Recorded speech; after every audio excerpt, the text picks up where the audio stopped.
Hello and welcome back to Paris Games Week here on GamesRadar Plus. My name is James and I'm here with Leon outside the convention centre yet again. It is still really noisy in there. Yep. Honestly, it's like nothing else. But we have been playing hands-on with the Uncharted 4 multiplayer. Now it was a 5-on-5 deathmatch, which is what you'll get to play in the beta when it launches later this year.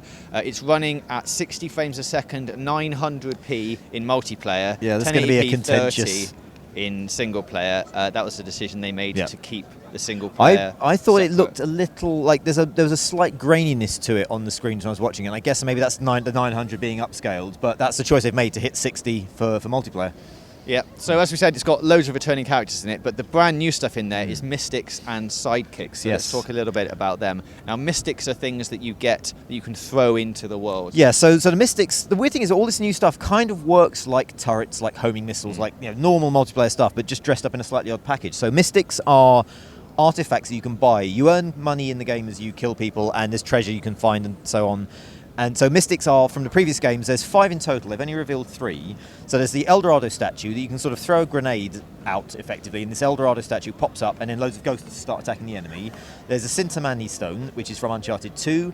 That gives you a kind of an area of effect buff that revives players and heals. And then there is also Spirit of the Djinn. Spirit of the Djinn, yes, which turns you into a sort of a flaming djinn, like sort of hallucinations from Uncharted 3. It gives you a quick teleport so you can zip around.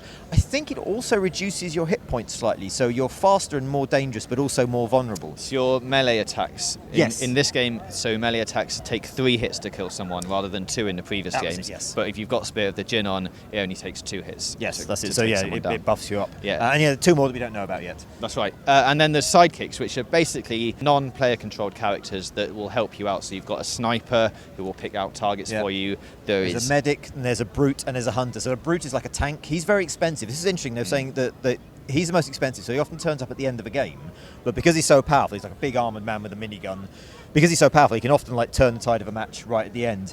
Obviously, sniper snipes, basically a turret. The medic will come and revive you, give you ammo, pull you out of a down state when you're knocked over. And then the hunter will run around, seek an enemy out, and get them in like an arm lock, which we've seen in the demo when Nate, in the single player, Nate gets put in an arm lock, Sully comes in and helps him. But the hunters will do that in multiplayer. Then you can come in and take out the trapped player. Yeah, so there's going to be 8 new maps for this, no returning maps from previous games apparently. You can use your rope swing, like you can in single player, to swing around the map. It's the first time we've had a go on the rope swing as well, so I felt a little loose to me, where you sort of had to just trust it was going to happen, and you jumped into an abyss, hit L1, and a rope would come out. There's a melee attack on the end of it now, so if you swing over an enemy, you can tap square, and you'll land on the enemy, and it's usually like a one-hit kind of kill.